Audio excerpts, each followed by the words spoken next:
Nós estamos na 11ª lição, e são 13, né? Então daqui a pouco, mais 2 lições, a gente deve estar concluindo.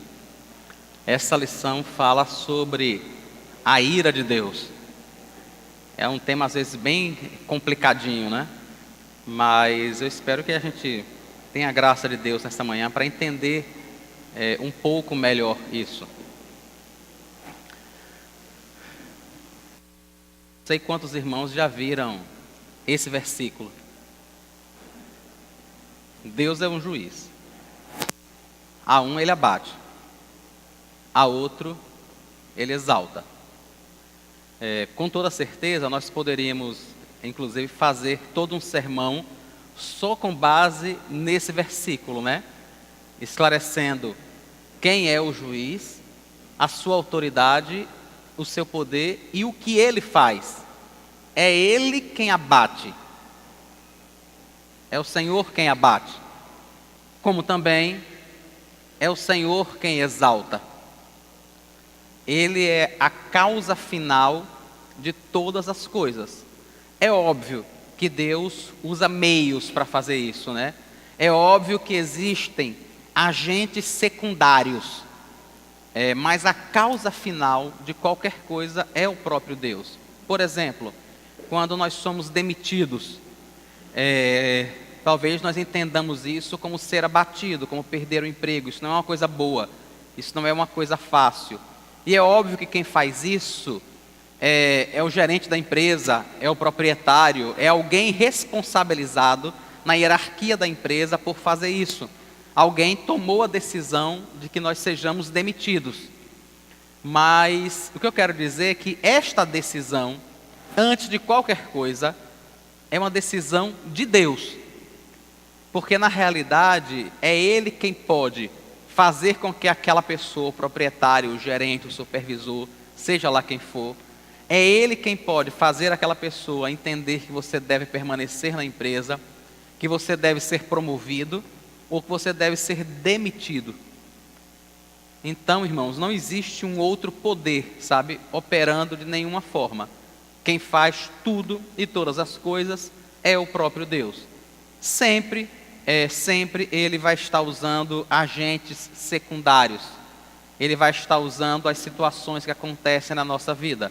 Mas não precisamos estar brigando com as situações ou coisa parecida. Porque na realidade, assentado sobre o trono do universo, há um juiz que abate e que exalta. Só Ele. Então é com Ele que nós precisamos nos entender. Entendeu? Não é exatamente com as pessoas, é com o Senhor.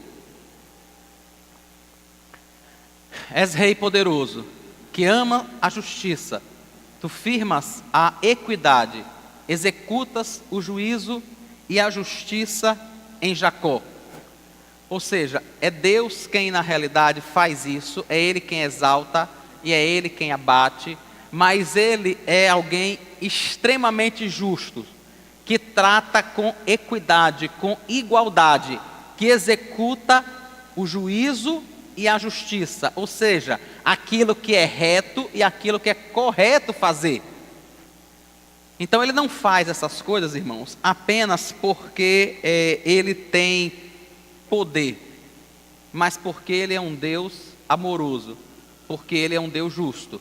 Eu sei que quando a gente lida com o versículo daquele, Deus é o juiz, a um abate e a outro exalta, isso provoca em nós às vezes uma reação assim meio desagradável, porque de imediato nós lembramos dos tiranos que existiram no passado e dos tiranos que existem atualmente.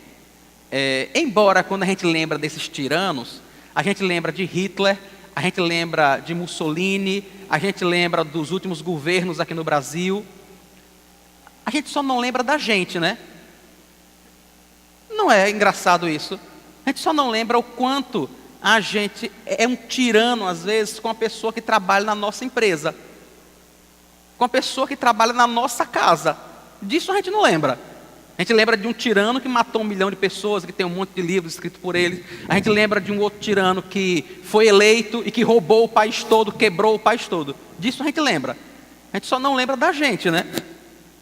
de quando a gente age com esse tipo de tirania também. Então, assim, essa ideia de que Deus é o juiz, que a um abate, que a outra exalta, realmente, às vezes, causa um certo incômodo na gente, porque a gente lembra dessas coisas. Mas o que eu queria deixar claro para a gente hoje de manhã, que é o que a Bíblia diz, irmãos, é que Deus é justo, completamente justo e amoroso. Então Ele rege o universo, sim, e Ele faz isso de forma inquestionável. Não tem ninguém e nem nada, em canto nenhum do universo, que possa olhar para Ele e dizer: por que você está fazendo isso? Ninguém pode fazer isso.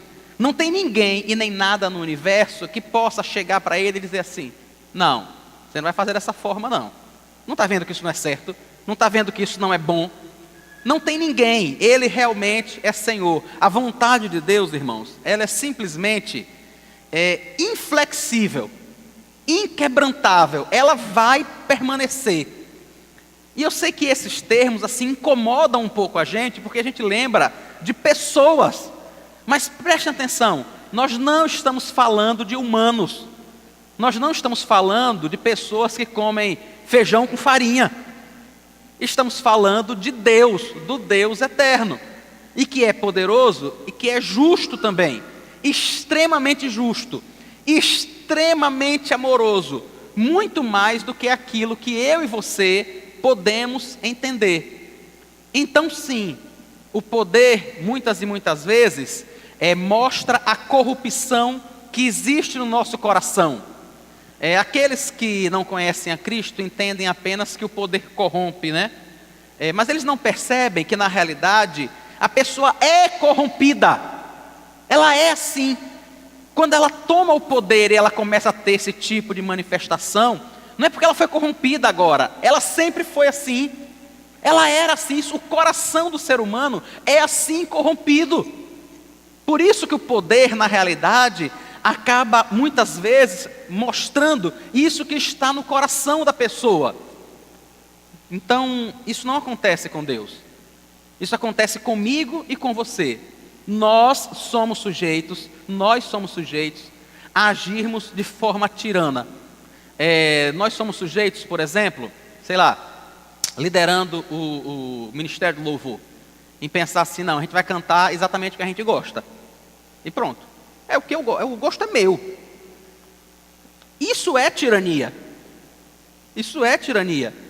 Isso é tirania quando o pastor resolve de forma arbitrária simplesmente fazer coisas que de alguma forma vão beneficiá-lo, vão beneficiar esposa, filho, amigo, alguém mais próximo, coisa parecida.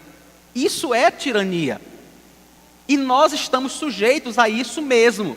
Deus não. É isso que eu queria deixar claro para vocês. Quando vocês virem um versículo como esse, não se assuste. Pelo contrário, descanse, sabe? Encontre alegria e tranquilidade nele. Porque aquele que tem poder para abater e exaltar, ele faz isso de forma justa, amorosa, perfeita, isenta, totalmente isenta, baseado apenas no seu eterno e perfeito querer. Tá? Então, a ideia não é que um texto desse nos cause medo. Se eu e você realmente sabemos de quem nós estamos falando, de quem é o juiz, quem é aquele que se assenta sobre o trono do universo, então a gente pode descansar. Esse tipo de poder certamente causaria coisas terríveis nas mãos de qualquer pessoa. Eu acho que quem teve a oportunidade de ver o Todo-Poderoso com Jim Carrey deve ter notado o que é um negócio desse, né? O que é um ser humano com um poder desse e todas as doidices que ele faz naquele filme. É uma comédia, mas assim, nós não temos condições de ter esse tipo de poder. Com Deus não é assim. Entendeu? Ele é Deus, ele não é igual a mim, não é igual a você, de jeito nenhum. Ele é completamente diferente da gente. Então sim, ele abate e ele exalta, sempre de forma justa, sempre de forma perfeita, da melhor forma que podia ser feito. É assim que ele vai fazer sempre. Eu e você não temos condições de fazer isso, mas Deus tem.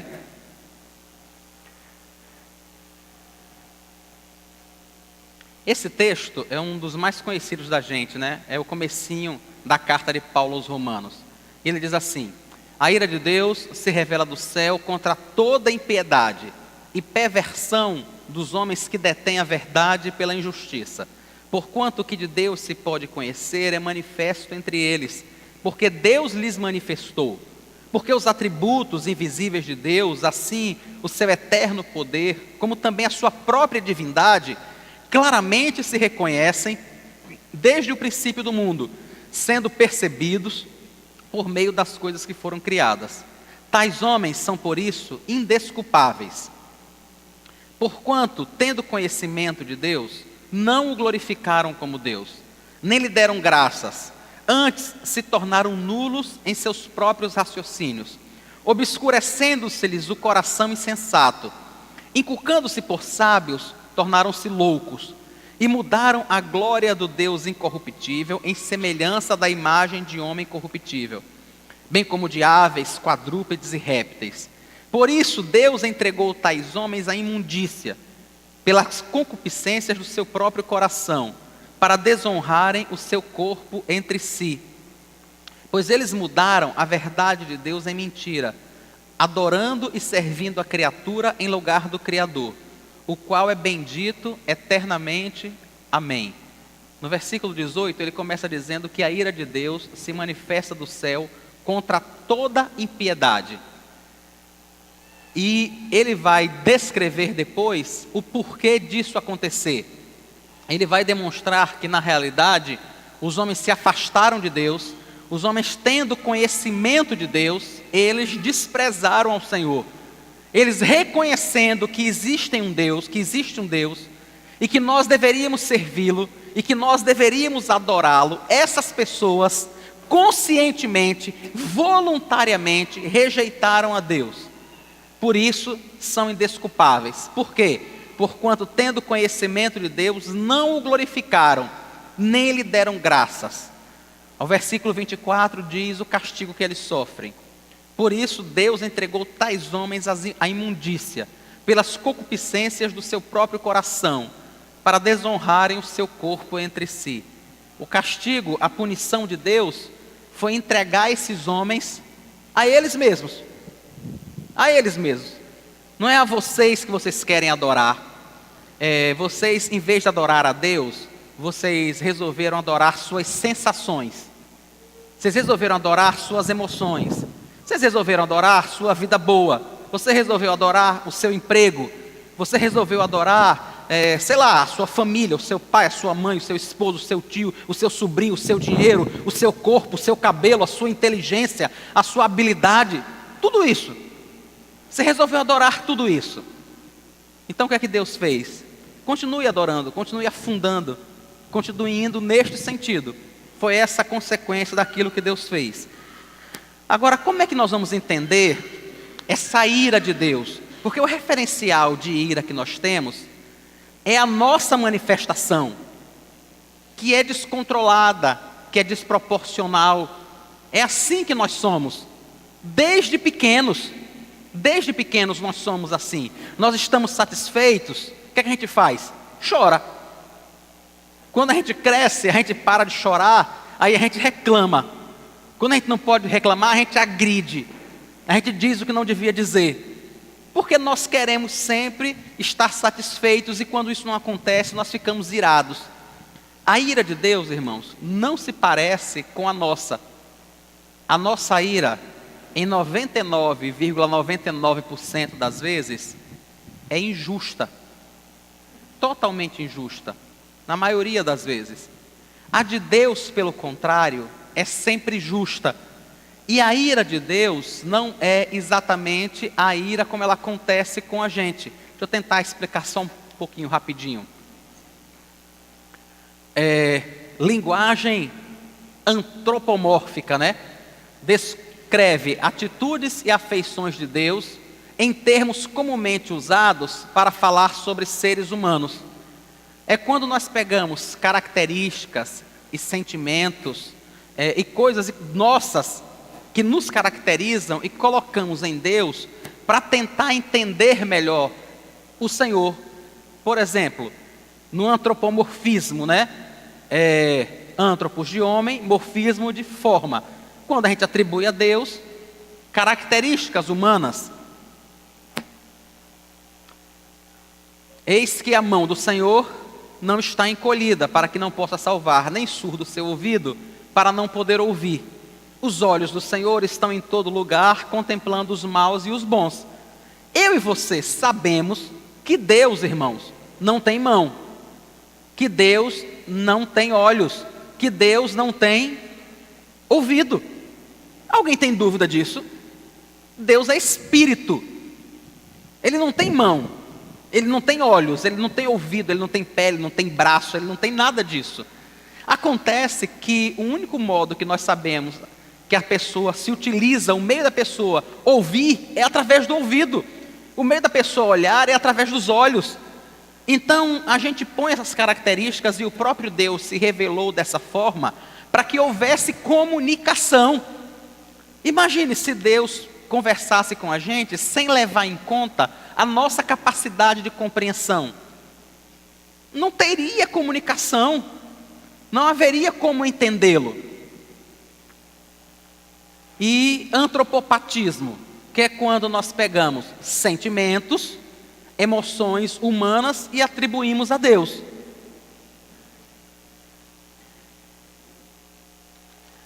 Portanto, assim diz o Senhor Deus: tempestuoso vento farei irromper no meu furor, e chuva de inundar haverá na minha ira, e pedras de saraivada na minha indignação para a consumir.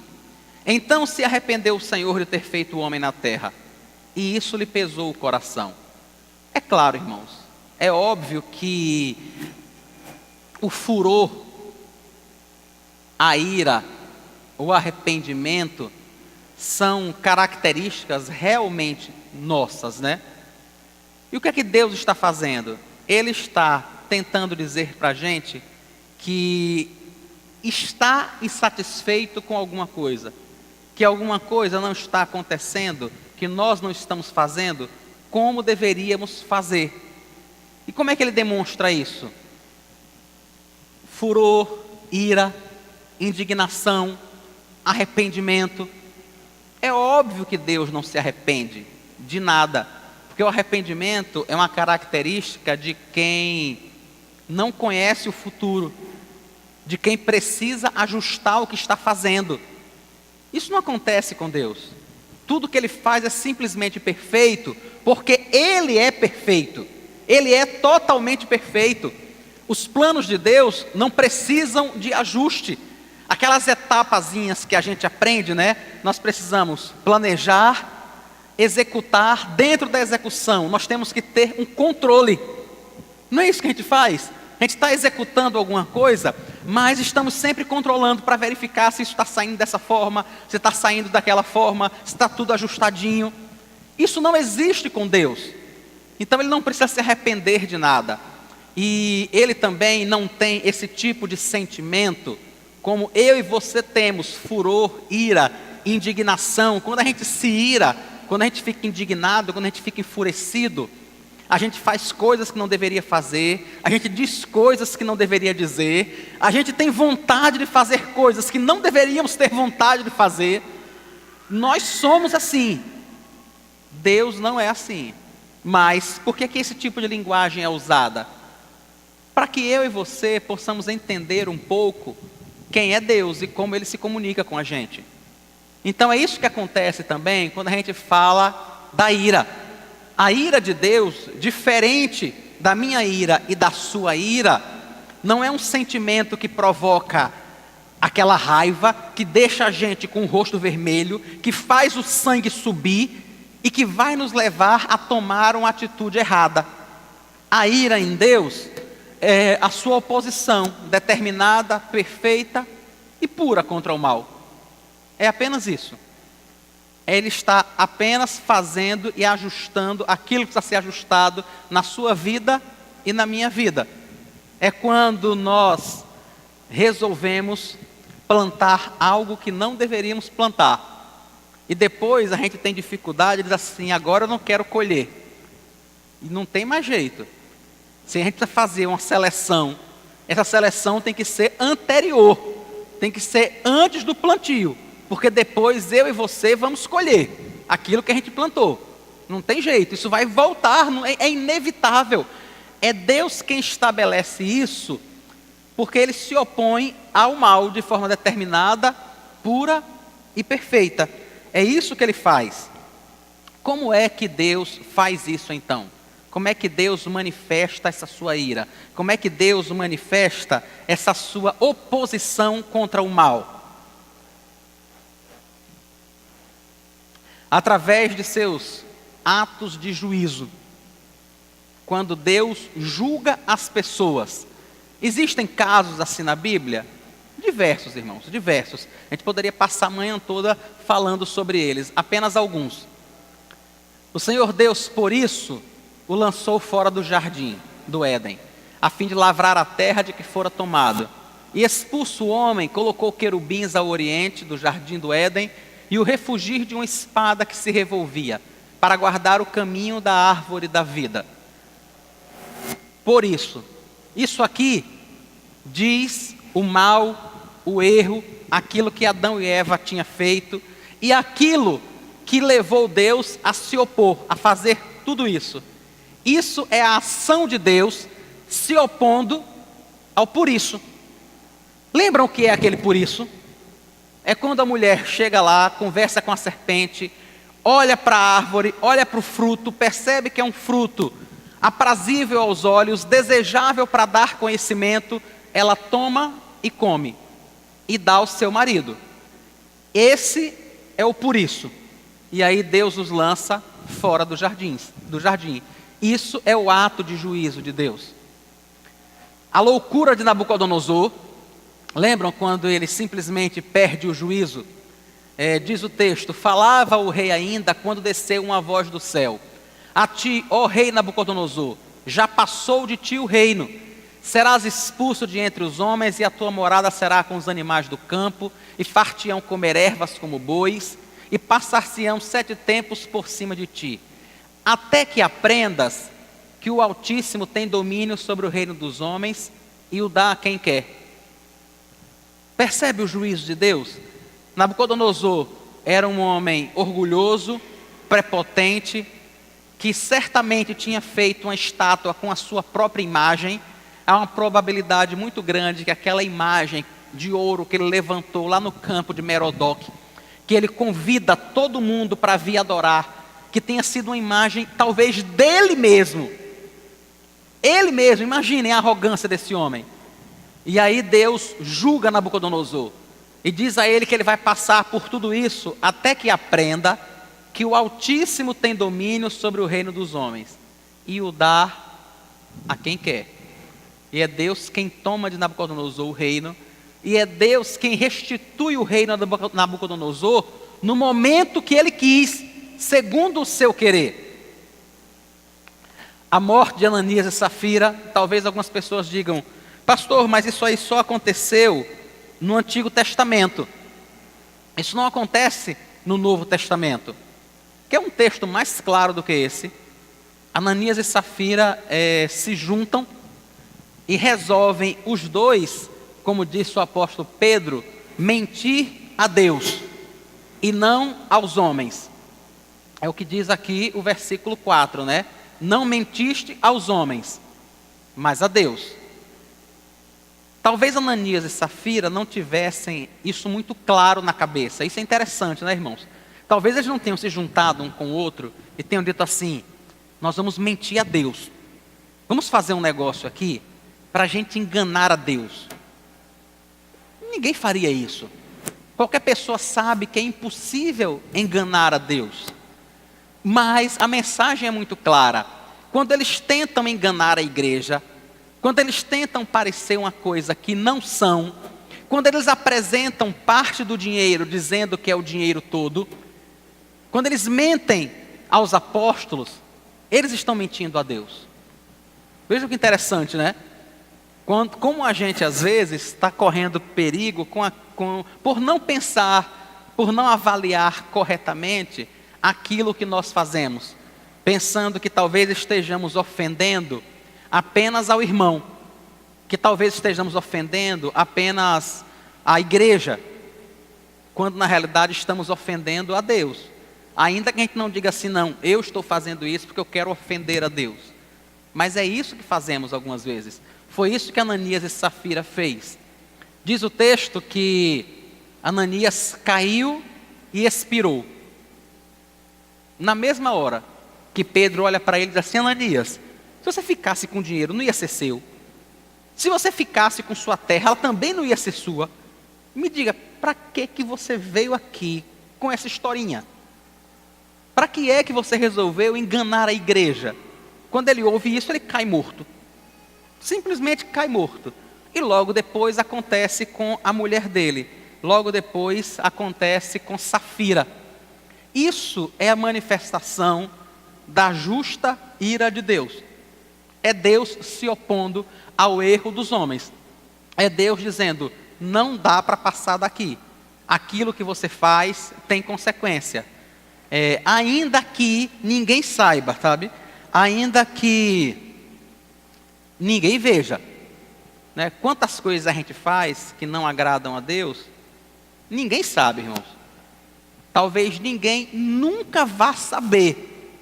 Mas aquele a quem nós ofendemos de verdade, sabe. E se eu e você não nos arrependermos, não tem jeito. Não vai cair sobre nós o nosso próprio caminho. As escolhas que nós fizemos, sabe? Não tem jeito. Se você vê o caminho aqui, você continua a andar por ele, é óbvio que você vai encontrar o que tem no fim dele. É claro. Como é que você vai andar por esse caminho e encontrar o que está no fim de um caminho que vai para cá?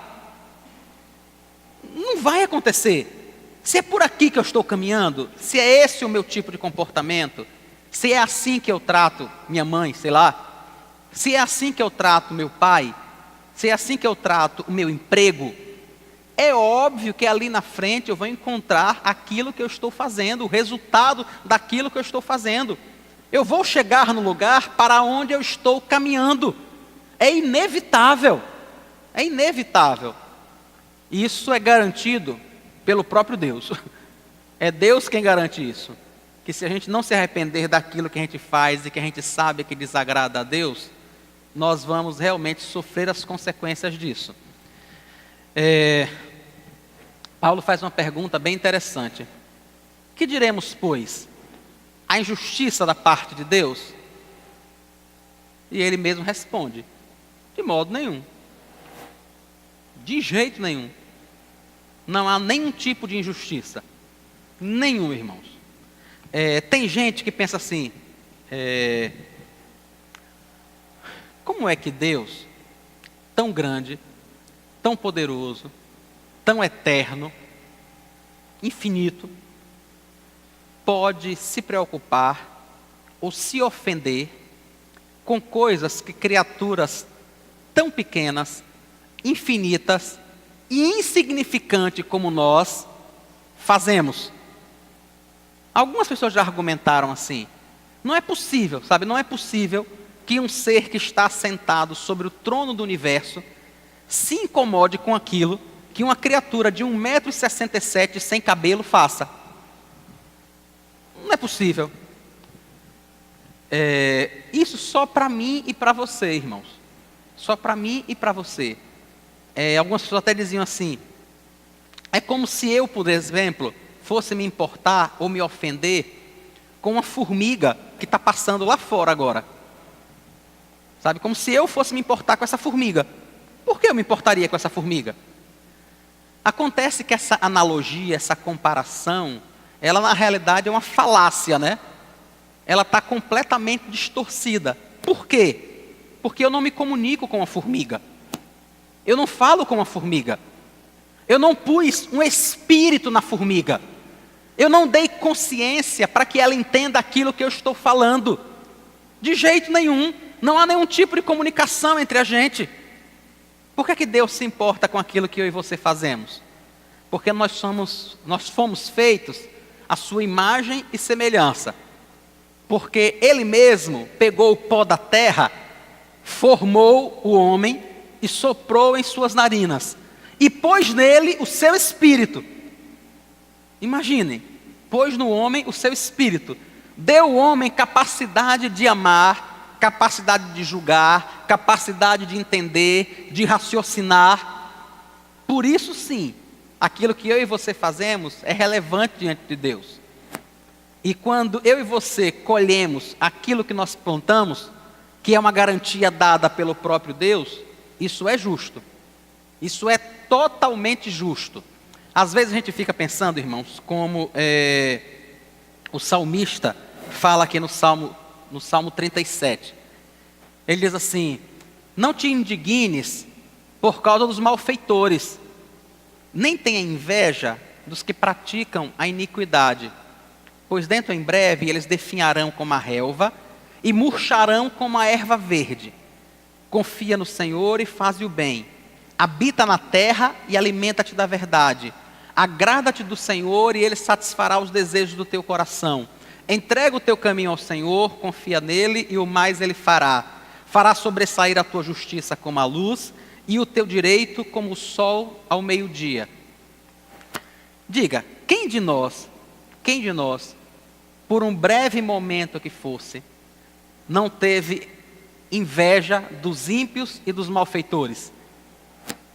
E daquilo que eles fazem?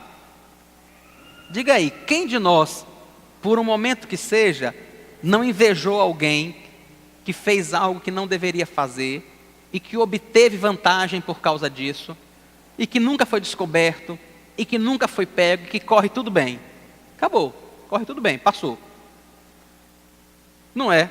Por que é que a gente pensa assim? Por que é que às vezes a gente tem esse tipo de inveja?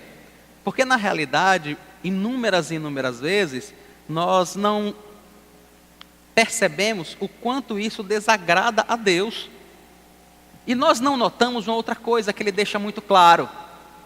Dentro em breve, eles, quem é eles? Os ímpios, aqueles que praticam essas coisas que às vezes a gente fica com inveja. Eles definharão como a relva e murcharão como a erva verde. Ou seja, a vida deles vai perecer. Aí você pode dizer assim: pastor, me tire só uma dúvida. Quando? Me diga aí, vá. Quando é que isso vai acontecer? Porque eu conheço um bando de ímpio que vem se dando bem há muito tempo.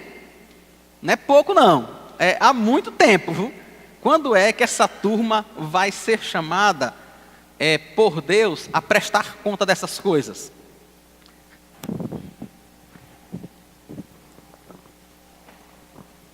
É aquela ideia de que a grama do vizinho é mais verde do que a minha, né?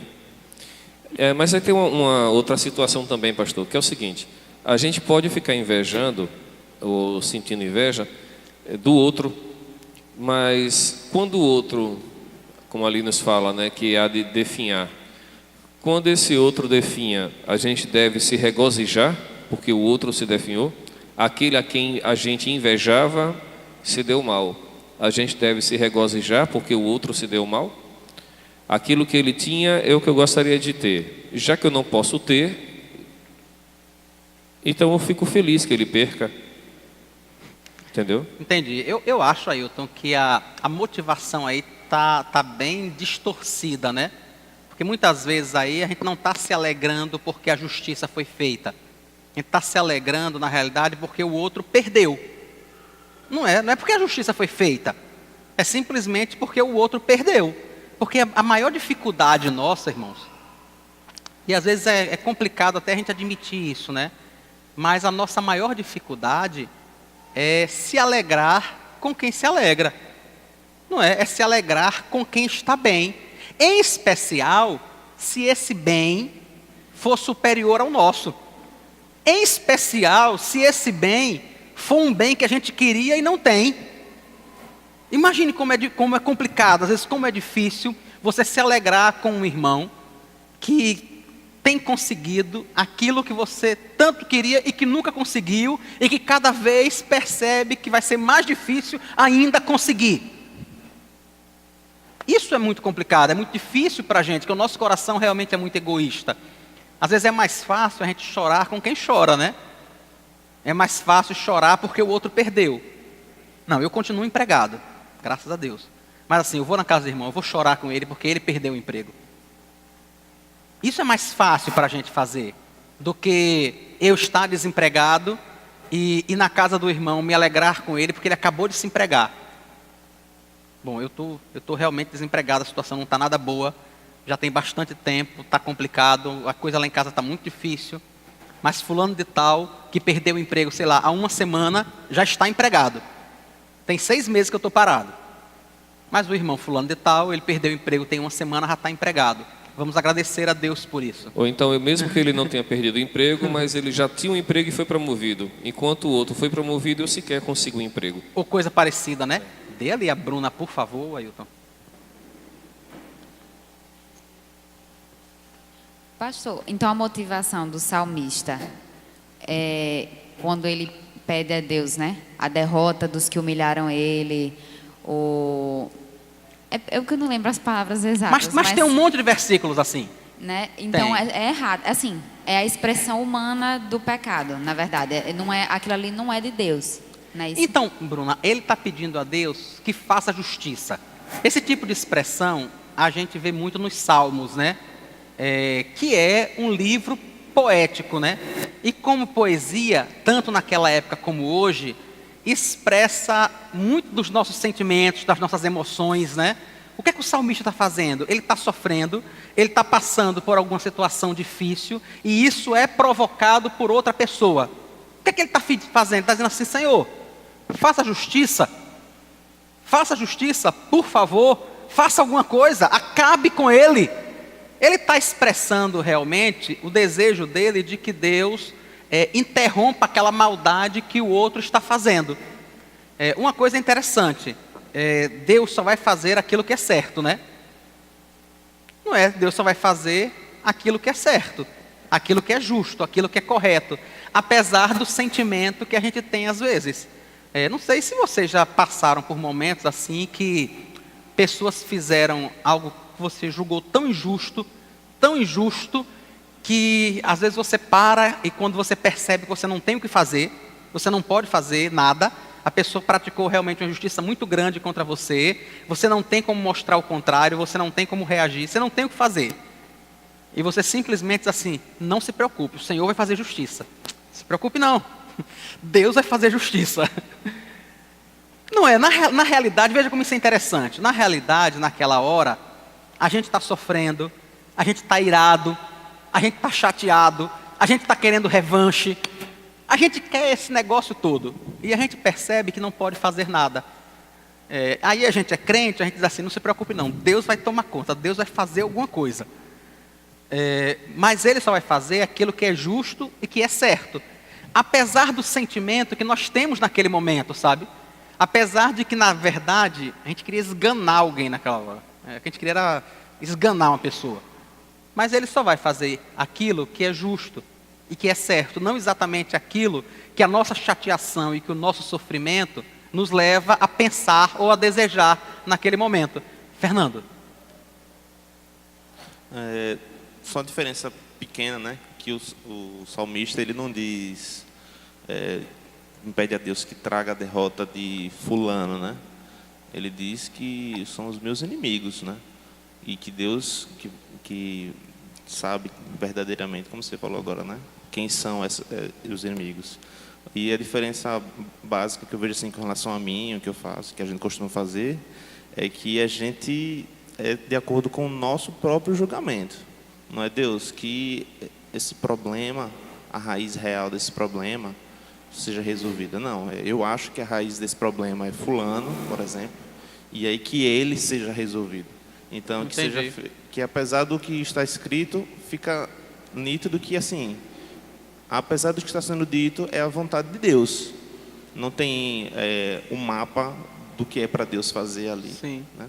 Só isso. E tem uma coisa interessante, Fernando, que nessas orações dos salmistas, o sentimento que eles têm, irmãos, é de que nós somos o povo de Deus, e eles são mesmo. E na maioria das vezes, as pessoas que ele chama de inimigas, não são, às vezes, uma pessoa, o seu vizinho, por exemplo. Sabe? Ele está sempre se referindo a nações, a povos que estão, de alguma forma, afligindo o povo de Deus. Eles têm muito esse sentimento de que nós somos o povo de Deus e estamos sofrendo por causa disso. Pessoas que nos perseguem, que querem acabar com a gente, que querem nos destruir. E eles pedem, Senhor, que o Senhor os destrua, antes que eles acabem com a gente. É o que Abacuque faz, né? No comecinho do livro dele. Ontem, eu estava conversando com o Vitor, estava dizendo a ele que assim que terminar Efésios, a gente vai começar uma série de sermões em Abacuque, né? E é isso que acontece com Abacuque logo no começo. Os caldeus, um povo ímpio, um povo que não conhece a Deus, está vindo sobre Israel. E Abacuque diz, Senhor, o Senhor não está vendo não? Esse povo que não vale nada, que não te conhece, esse povo que não te serve, o que é que eles estão fazendo com a gente? Então ele pede justiça, na maioria das vezes o que eles estão fazendo é dizendo isso. Nós estamos sendo perseguidos por causa da nossa fé, por causa da nossa crença em Deus, porque nós servimos ao Senhor. E quem está nos perseguindo, no geral, são pessoas que não conhecem a Deus. Entenderam? Deixa eu pegar aqui, Solange, um minutinho só. Obrigado.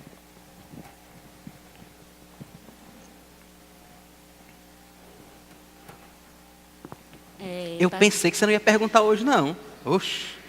Ô, pastor, de acordo com a mensagem que Marquinhos pregou hoje pela manhã,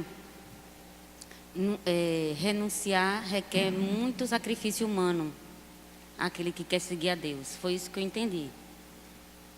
Como nós somos seres humanos, nós questionamos muito, pelo menos eu, às vezes questiono muitas coisas a Deus, eu pessoal e com Ele.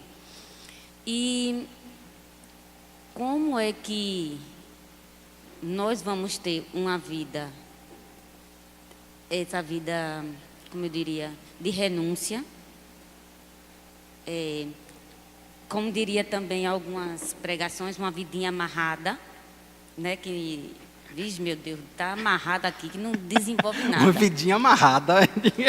E você vê outros cristãos que a vida é mais tranquila, sei lá, tem mais condições de poder usufruir mais os bens materiais do que outros na própria igreja.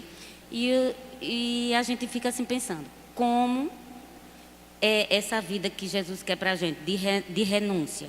Que sacrifício é esse? Ou será que outras vezes a gente vê uma pregação do pastor que diz, não, a mensagem do evangelho é muito simples, não tem nada de complicado. É você se entregar a Deus e tudo resolvido. E a gente fica mesmo que dá um nó na cabeça. Como é essa vida de renúncia, que a gente ouviu hoje pela manhã, e como é que essa vida próspera, que Deus abençoa um mais do que o outro, dentro de uma própria igreja, vamos dizer assim, onde há cristãos. E qual é a nossa... meu questionamento é que Deus abençoa mais alguns por ser mais ligados a Ele, e os outros que não têm uma vida tão afligida, é porque está bem íntimo a Deus. Como é esse nível que eu diria, de bênçãos de Deus, e como isso pode me deixar mais quieta, tranquila, como é que essa vida de atribulada, que até eu já ouvi de pessoas, chega para mim e diz, Solange, quando a gente está seguindo a Jesus, a vida atribulada não é vida fácil, não. Se você não for atribulada, você não está perto de Deus, não. Eu já ouvi muita gente dizer isso. Então, como é que essa vida tranquila ou atribulada, como é que esse evangelho é pregado? Assim, Entendi. não é?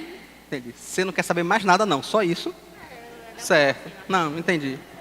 Não, ainda bem que... Se fosse mais coisas, seria mais trabalho, né? Mas que bom que não é só isso, né?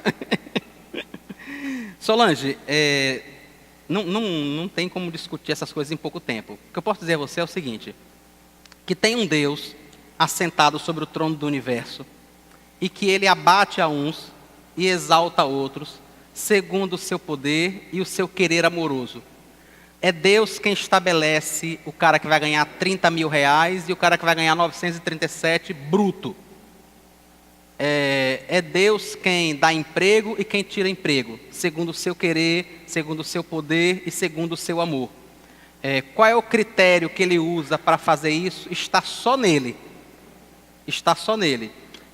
A outra nossa grande dificuldade é porque a gente normalmente chama de prosperidade apenas aquilo que é prosperidade financeira, material ou até a própria saúde, né? Mas a ideia de prosperidade é de você estar em Cristo. Quem é realmente aquele que é próspero? Aquele que conhece a Deus. Esse é que é próspero de verdade. O resto independe do quanto tem, do quanto deixa de ter. Porque não é o dinheiro que a pessoa tem ou deixa de ter que faz ela ser boa ou ruim. Tem muito pobre que é muito gente boa e tem muito pobre que não vale nada. Tem muito rico que é muito gente boa e tem muito rico que não vale nada. Então, assim, não é o dinheiro, sabe? Não é o quanto se tem, não é o quanto se estuda. Não é isso que determina. O que determina, na realidade, o que deveria determinar a nossa felicidade, a nossa tranquilidade, é a relação com Deus. Quando Cristo conversa com os discípulos, ele chega para Tomé e diz assim: Tomé, seja crente, não seja incrédulo, não. Então, assim, nesse sentido, o evangelho é simples. Seja crente, acredite, sabe? E confie que há um Deus no céu e que está cuidando disso. Por que é difícil? Porque nós somos muito questionadores, né? A gente não quer simplesmente entender que foi Deus, segundo a sua bondade e a sua graça e a sua misericórdia, que deu emprego a uns e não deu a outros, que deu carro a uns e faz com que outros andem a pé. É óbvio, irmãos, é claro, vejam, eu não estou descartando a responsabilidade pessoal de cada um. Acho que toda vez que eu falo uma coisa, eu tenho que deixar muito clara a outra, porque senão é capaz do preguiçoso pensar assim: não, então de boa, deixa estar. Eu não tenho é porque Deus não quer me dar. Quando muitas vezes ele não tem é porque ele é dorminhoco, preguiçoso, irresponsável, não quer trabalhar, não controla o dinheiro dele, não pensa no que faz, não tem juízo, é um desmiolado. Muitas vezes ele não tem por causa disso. Entendeu? Não é por outra coisa, não. Então é óbvio que eu não estou descartando a responsabilidade pessoal de cada um. O que eu estou dizendo é que é Deus quem estabelece.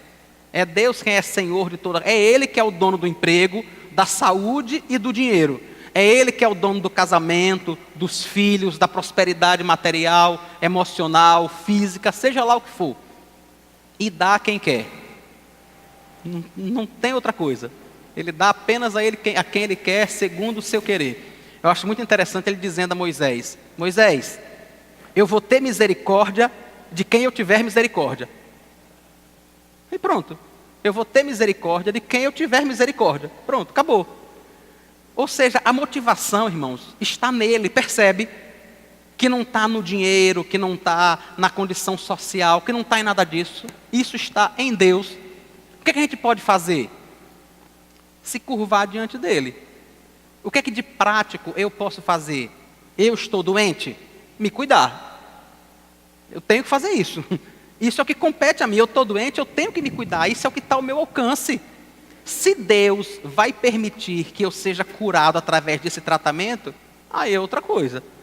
Mas eu tenho que me cuidar, eu tenho que fazer o que está ao meu alcance, entendeu? Se Ele vai usar a doença para me abater, é só Ele que sabe, eu não sei. A única coisa que eu sei é o seguinte: eu estou doente, eu vou me tratar. Pronto, eu vou me cuidar.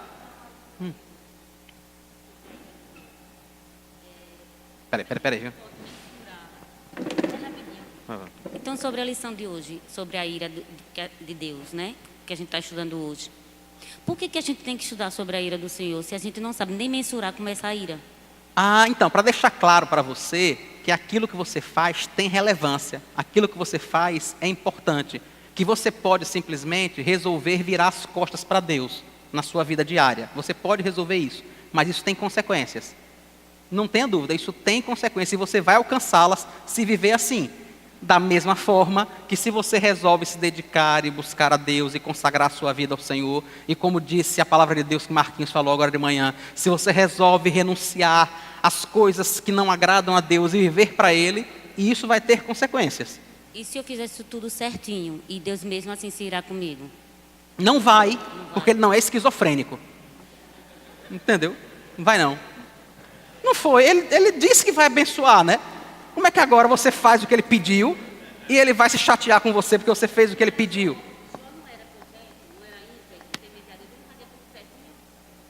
Ela está perguntando que Jó não era certinho e tal. Mas Deus não está virado com Jó, não. Ele estava só provando a fé dele. A ira é a oposição de Deus àquilo que eu e você fazemos de errado.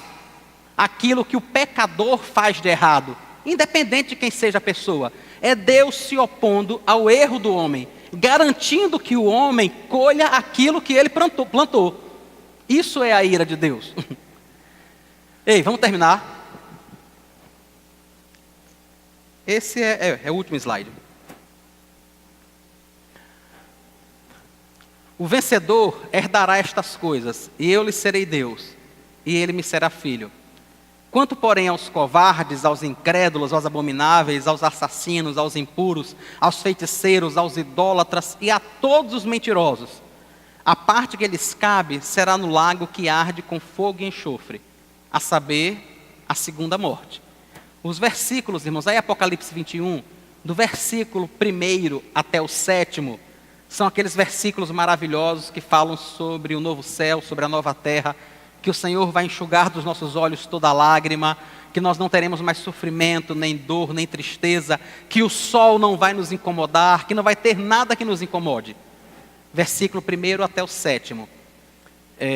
Por que essas pessoas vão viver dessa forma? Porque elas renunciaram os seus pecados. Porque elas se dedicaram a vida toda a servir e a buscar a Deus. Porque elas se esforçaram por viver para o Senhor. Então, muitas vezes, esse viver para o Senhor, que vai trazer algumas vezes sofrimento, que vai trazer algumas vezes dores, algumas vezes a pessoa que está numa relação conjugal extremamente difícil, extremamente complicada, e diz assim, não, então eu sou obrigada a ficar casada só porque Deus quer. É isso. E aí eu sempre pergunto, e você acha que o fato de Deus querer é pouca coisa, Vá, me diga aí. Você não está falando só porque eu quero, ou só porque Josefa quer, ou não sei quem quer. Você está falando do próprio Deus. Você não acha que é relevante não o que Ele quer? Você não acha que aquilo que Ele pensa é relevante não? Então assim, inúmeras e inúmeras vezes, irmãos, a nossa vida como cristãos vai nos trazer determinado tipo de sofrimento, porque nós somos humanos e às vezes não desejamos exatamente aquilo que Deus deseja. Mas se eu e você lutamos com essas coisas, com as nossas inclinações pecaminosas, se nós buscamos a Deus, diz o Senhor, foi o que Ele revelou a João na ilha de Patmos, Apocalipse 21, 1 a 7. Vai ter um dia que o Senhor vai lhe receber no céu, que Ele vai lhe dar uma roupa branca que representa a sua santidade, que representa o esforço que você fez para se livrar do pecado, a graça que Ele te deu e que te sustentou nesse esforço. Um dia você vai receber essa roupa. Um dia Ele vai enxugar dos seus olhos toda lágrima, não vai ter nenhuma tristeza, nenhum tipo de problema e nem de dificuldade. Mas se eu e você optarmos por fazermos de uma forma diferente, se eu e você dissermos assim, não, então quer dizer que eu preciso parar de xingar palavrão só porque Deus quer. Ou eu preciso parar de fazer isso ou aquilo só porque Deus quer. Se eu e você passarmos a vida assim, nos comportando como covardes, incrédulos, abomináveis, assassinos, impuros, feiticeiros, idólatras, mentirosos, se a gente passar a vida toda tendo esse tipo de comportamento, o versículo diz o que vai ser o resultado da nossa vida. O que eu e você poderíamos chamar de a ira de Deus. O resultado, a oposição de Deus à nossa vida de pecado. A parte que lhes cabe será no lago que arde com fogo e enxofre, a saber, a segunda morte. Deu para entender que realmente Deus se opõe àquilo que eu e você fazemos de errado? Que da mesma forma que Ele se compromete em nos abençoar, por vivermos para a glória do Seu nome, por negarmos ao pecado, por resistirmos à tentação, da mesma forma que Ele se compromete em nos abençoar, Ele se compromete também em nos mandar para a segunda morte, se a gente escolher viver uma vida de pecado. separado de Deus. Isso é a sua ira. É fazer com que a gente colha aquilo que eu e você plantamos. Que Jesus lhe dê graça, a mim também e a cada um de nós, né? Para que a gente resolva escolher as coisas certas, sabe? Para que a gente busque em Deus graça para lutar contra aqueles desejos que eu e você temos, de tudo. De passar o dia na cama, só assistindo uma série. Pô, bicho, hoje é domingo, brother. Hoje é dia de ficar aqui sentado, sabe? Comendo pipoca e vendo série o dia todo. Para amanhã voltar a trabalhar. Essas coisas todas que nós, inúmeras vezes, gostaríamos simplesmente de fazer porque é agradável, porque é bom, porque é isso, porque é aquilo. Que o Senhor nos conceda a sua graça e nos sustente. Vamos orar e a gente volta à noite. Hoje à noite, irmãos, nós vamos começar aquela parte dos sermões sobre a família, né? A gente chegou na parte final de Efésios, né? Então, assim, não percam, hoje não percam, viu? Hoje